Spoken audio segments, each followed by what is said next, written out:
Do you have a hard time ranking up in Pokemon Unite? Are you tired of your other teammates not scoring enough points which costs you the win? Well, worry no more. I'm going to show you the top 6 reasons why you're not in Masters yet and how you can climb to Master Rank. And I know these work because when I started implementing these tips in Expert, I was able to climb all the way up to Ultra within only 2 days, and I'm not slowing down either. If you're new to the MOBA genre, then these tips will allow you to think more strategically in the game and make the best decisions for your team in the moment. Hi, my name's the Panda, and I've been playing MOBAs for over 4 years between Overwatch and League of Legends. Pokemon Unite has been my obsession for the past few weeks, but while I was climbing, I saw a lot of beginner MOBA mistakes that were holding players back from ranking up. So without further ado, let's go over the top 6 reasons why you're not in Masters yet. The first reason is that you're not filling the positions needed to make a well-rounded team comp. If there are 3 attackers and 1 defender on your team, then you need to take the support role to make sure you have the best team comp to win you the game. I would recommend you learn how to play 1 support, 1 attacker, 1 ranged attacker, and 1 defender, just so you can fill. Personally, I've learned how to play Cramorant and Cinderace as the ranged attackers, Eldegoss as a supporter, Crustle as a defender, and Charizard as an all-rounder. You just have to find what Pokemon best fit your playstyle in each category.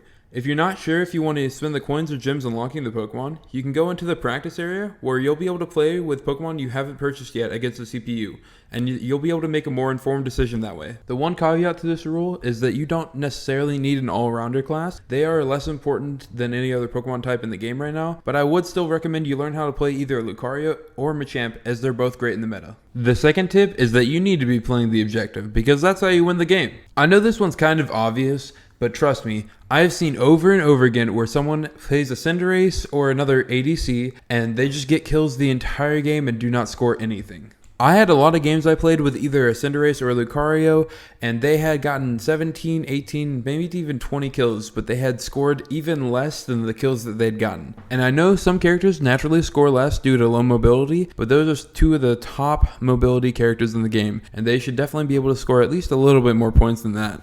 The third tip to climbing to Masters is going to be knowing the different stages of the game. From all the games I've played, there are 3 easily identifiable stages of the game. First of all, we have the laning stage, where you normally have 2 up top, 2 bottom, and then 1 in jungle. You're going to want to try to use this time to get as much experience as possible before the first Dreadnought. Make sure not to steal any of the jungle spawns from the jungler, because that's what your jungler needs to be a higher level than the enemy team, so they can ensure the kill whenever they come in to help you with ganks. This laning stage occurs for about 3 minutes until the first Dreadnought spawns. When you see that timer go down to the 30-second mark, you need to be heading down to your bottom lane to help out and kill the Dreadnought. This Dreadnought spawn marks the second stage of the game. We'll call the second stage the teamfight stage. After the Dreadnought spawns, you should be heading down there and fighting the enemy team over the Dreadnought. You need to be denying the enemy team of the ability to get the Dreadnought and hopefully securing it for your team. This will give your team a massive EXP boost and shields, so you can hopefully win the team fight afterwards and score some points on their bottom goal.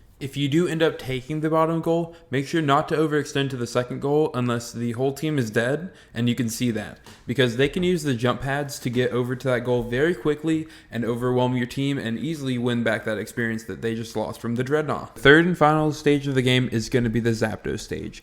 At about 2 minutes and 15 seconds, you're going to want to head to the middle of the map and wait for Zapdos to spawn. This spawn is a big reason that team fights occur, so you want your entire team to be on the same page and be there with you, so you can hopefully get there before the enemy team, set up an ambush, and win the team fight. If you're able to win the team fight, you have 2 options. If you're ahead in the game, I wouldn't recommend taking Zapdos, as the enemy team or jungler could steal it and then run away with the game. If you're behind on points, I would recommend after the team fight definitely going ahead and fighting it, because it does take them about 20 seconds to come back, and that's enough for you and your entire team to take down Zapdos and run in and score the goals. I also want to say, if you lose the Zapdos fight, it's not an immediate loss. I've had multiple games where the enemy team got the Zapdos, but our team was able to choke them off of that choke point while they were coming out and team wipe them, so they weren't able to score any points at all. So don't just surrender if you lost the Zapdos fight. It is still possible to come back from that. You just gotta try to stop them before they get from the Zapdos to the goals. The fourth tip is getting the Dreadnoughts.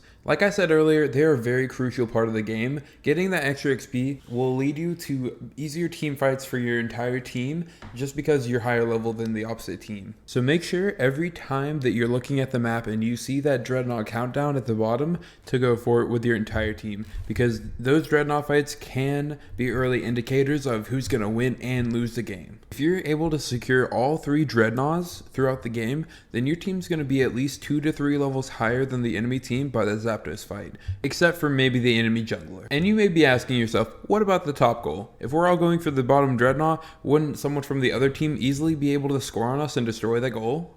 And to that I would say absolutely correct. But there's one thing that makes the top goal less important than your bottom goal, and that's how the catch-up experience works in this game. When your top goal is destroyed, you get 3 auto-no on the top lane that your team can grind XP from.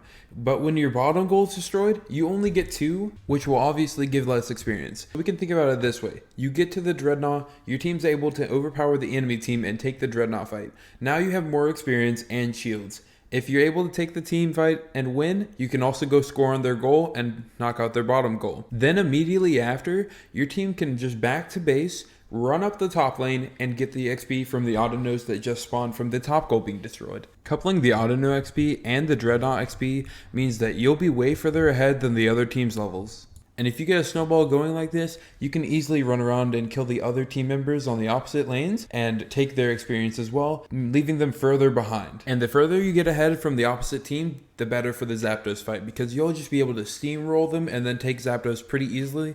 Or like I said earlier, if you're already super far ahead, I wouldn't recommend taking Zapdos at all, just defend him from the other team. Almost like your Zapdos' personal bodyguard. And that brings us to tip number 5. You have to know when the wild Pokemon spawn. By knowing exactly when the wild Pokemon spawn, you'll be able to more efficiently farm and predict where the enemy laners are going to be. By having this knowledge, you'll be able to make more informed decisions, which hopefully will allow you to out-strategize the opposite team. First of all, we have the Apoms and the jungle spawns, including Ludicolo, Bouffalont, and Lillipup. These spawns happen immediately at the game's beginning, so you don't have to worry about keeping a timestamp in your mind for those, as they just happen. 15 seconds into the game, a contested spawn will occur in the middle of both bottom and the top lanes. The bottom lane is going to have an auto-no spawn, and the top lane is going to have a Corphish. You're going to want to go for these Pokemon first, because that's going to give you a slight EXP lead over the other enemy laners. Once you've taken out the middle spawn in each lane, you're going to want to go back to your other safe spawns in your side of the lane. Once you have taken the safe wild spawns from your lane,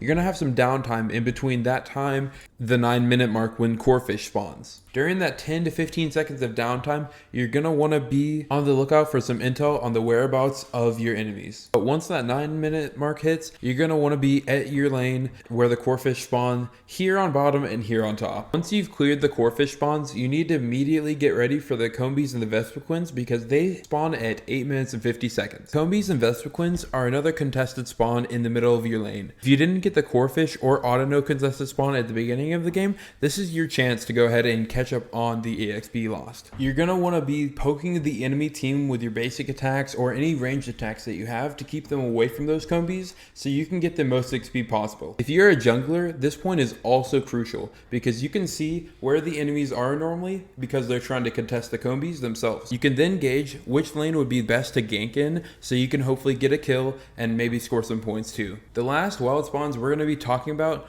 are the objective spawns. These are going to be both Rotom on top and Dreadnought bottom.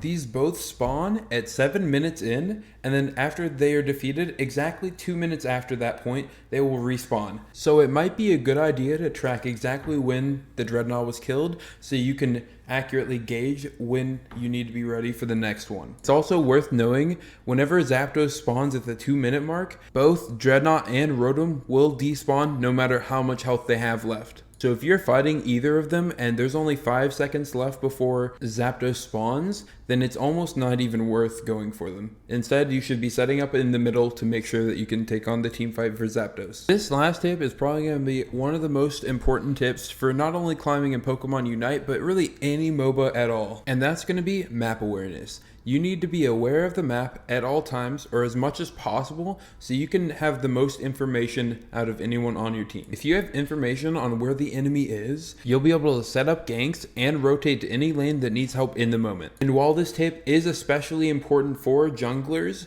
it is still an important part of the game, and you need to be always watching your map as much as you can. For example, when I'm fighting the wild spawns at the beginning of the game, I'm not looking at the wild spawn's health bar to see how close I am to killing it. I'm actually looking at the map, gathering information, knowing who's on the top lane, who's on the bottom lane, and hopefully figuring out who the enemy jungler is and where they're at, so we can predict which lane will get ganked first. If you're able to master the technique of map awareness, you'll be able to fly through the ranks and at least get to Ultra before doing any other work on any other skills that you have for this game. So there you have it. These are the best tips that helped me climb so quickly in Pokemon Unite. If any of these tips helped you, make sure to drop a like and maybe even subscribe if you want to see more Pokemon Unite content. I hope everyone has a wonderful rest of their day, and thanks for watching.